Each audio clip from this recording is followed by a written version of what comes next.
नमस्कार। आज बात करते हैं इतिहास के एक ऐसे सुल्तान की जिसने गद्दी पाने के लिए अपने ही चाचा का खून बहा दिया और फिर एक बिखरती हुई सल्तनत को अपनी जिद और कमाल के सुधारों से एक बहुत बड़े साम्राज्य में बदल दिया। जी हाँ, ये कहानी है अलाउद्दीन खिलजी की। तो इस पूरी कहानी को समझने के लिए ना सबसे पहले इन दो किरदारों का फर्क समझना होगा। एक तरफ थे उसके चाचा जलालुद्दीन, जो बहुत ही उदार और नरम दिल थे, और दूसरी तरफ था वो खुद अलाउद्दीन, जो बेहद सख्त और बहुत ही शातिर था। बस इसी फर्क ने दिल्ली सल्तनत का पूरा इतिहास बदल कर रख दिया। तो कहानी की शुरुआत होती है खिलजी वंश के फाउंडर जलालुद्दीन खिलजी से। वो काफी उम्रदराज और नरम दिल के सुल्तान थे। मतलब वो सजा देने के तरीकों को भी थोड़ा आसान बनाना चाहते थे और अपने दुश्मनों तक को माफ कर दिया करते थे। और उनकी यही दरियादिली आगे चलकर दिल्ली सल्तनत के लिए बहुत बड़ी मुसीबत बनने वाली थी। और हुआ भी वही। उनकी यही उदारता उन पे बहुत भारी पड़ी। उनके अपने सगे भतीजे अलाउद्दीन ने देवगिरी की लूट से मिले बेशुमार दौलत के लालच में कड़ा में मुलाकात के बहाने धोखे से उनकी हत्या कर दी और खुद को दिल्ली का नया सुल्तान ऐलान कर दिया। ये सत्ता के लिए किया गया एक बहुत बड़ा विश्वासघात था। तो समझिए, अलाउद्दीन को सिर्फ एक ताज नहीं मिला था, उसे विरासत में मिली थी एक ऐसी सल्तनत जो बस बिखरने ही वाली थी। अलाउद्दीन को जो गद्दी मिली ना, वो सचमुच कांटों का ताज था। एक तरफ से मंगोल लगातार हमले कर रहे थे, दिल्ली में खौफ का माहौल था, तो दूसरी तरफ सल्तनत के अंदर ही अमीर और सरदार विद्रोह करने के मौके ढूंढ रहे थे। एडमिनिस्ट्रेशन पूरी तरह से बिखरा हुआ था और उलेमा यानी धार्मिक गुरु सरकार के हर काम में दखल दे रहे थे। इन्हीं मुश्किलों ने अलाउद्दीन को अपने कड़े फैसले लेने पर मजबूर किया। तो अब इन सारी मुश्किलों का हल क्या था? अलाउद्दीन ने अपने चाचा की नरमी वाली पॉलिसी को तो बिल्कुल ताक पर रख दिया। उसने एक ऐसा रास्ता चुना जिसमें सारा कंट्रोल सिर्फ और सिर्फ सुल्तान के हाथ में हो। और इसी रास्ते ने दिल्ली सल्तनत का चेहरा हमेशा के लिए बदल दिया। और उसका सबसे पहला और शायद सबसे बड़ा कदम था धर्म को सियासत से पूरी तरह अलग कर देना। वो दिल्ली का पहला सुल्तान था जिसने साफ साफ कह दिया कि सरकार कैसे चलेगी, इसमें उलेमाओं की कोई दखलंदाजी नहीं होगी। उसने उनकी सलाह को नजरअंदाज करना शुरू कर दिया। ये सुल्तान की पावर को सबसे ऊपर रखने के लिए एक बहुत बोल्ड स्टेप था। अलाउद्दीन ये बात बहुत अच्छे से समझता था कि अगर सल्तनत को बचाना है और उसे बढ़ाना है तो सबसे जरूरी चीज है एक तगड़ी फौज। इसलिए उसने ऐसे मिलिट्री रिफॉर्म्स किए जिनका सिर्फ एक ही मकसद था, एक बहुत बड़ी प्रोफेशनल आर्मी बनाना जो सिर्फ और सिर्फ सुल्तान के लिए वफादार हो। तो सवाल यह है कि यह हुआ कैसे? इसके लिए 4 बड़े कदम उठाए गए।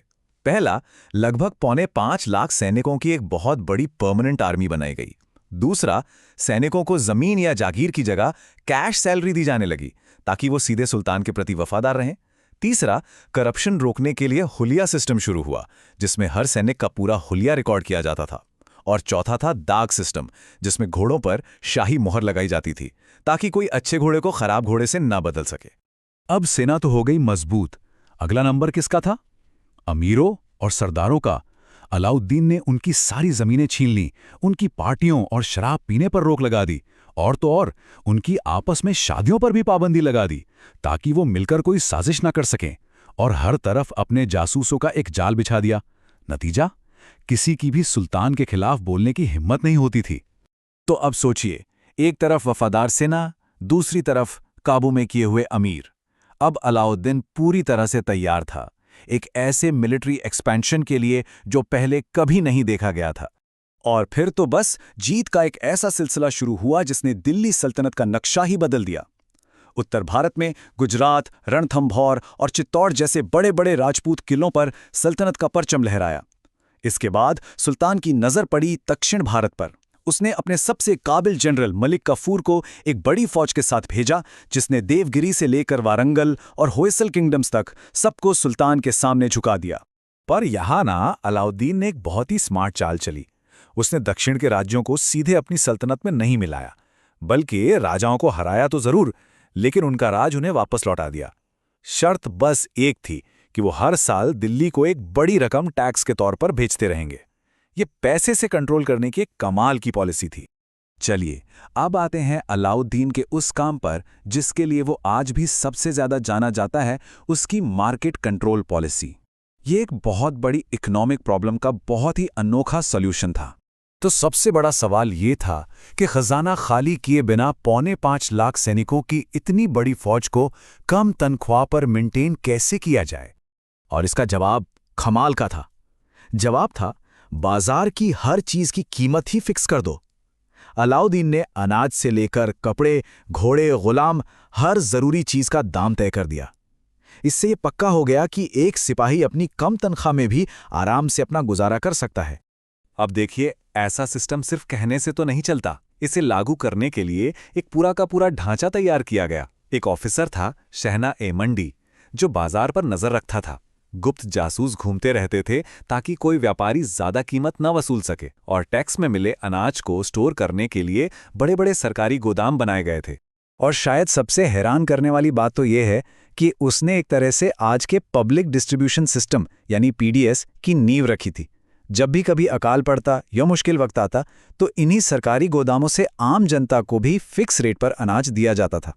पर अलाउद्दीन की कहानी सिर्फ लड़ाई और बाजार की कीमतों तक ही नहीं है। उसके दौर में कला और आर्किटेक्चर को भी काफी बढ़ावा मिला। मिसाल के तौर पर उसके दरबार में अमीर खुसरो जैसे बड़े शायर मौजूद थे। उनकी ही एक मशहूर पहेली सुनिए जिसका जवाब है पान। ये उस जमाने की कल्चरल लाइफ की एक छोटी सी झलक देती है। और आर्किटेक्चर की बात करें तो उसका काम आज भी दिल्ली की शान बढ़ाता है। कुतुब मीनार कॉम्प्लेक्स का खूबसूरत अलाई दरवाज़ा, हौज़े खास का बड़ा सा तालाब और 1000 खंभों वाला महल, ये सब उसी के दौर की निशानियां हैं जो आज भी हमारे सामने खड़ी हैं। तो आखिर में सवाल वहीं आके रुक जाता है कि अलाउद्दीन खिलजी को हम कैसे याद रखें।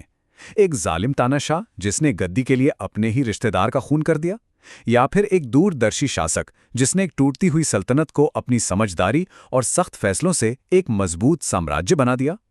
शायद सच इन दोनों के कहीं बीच में है, और यही बात उसे इतिहास का एक बहुत ही दिलचस्प किरदार बनाती है।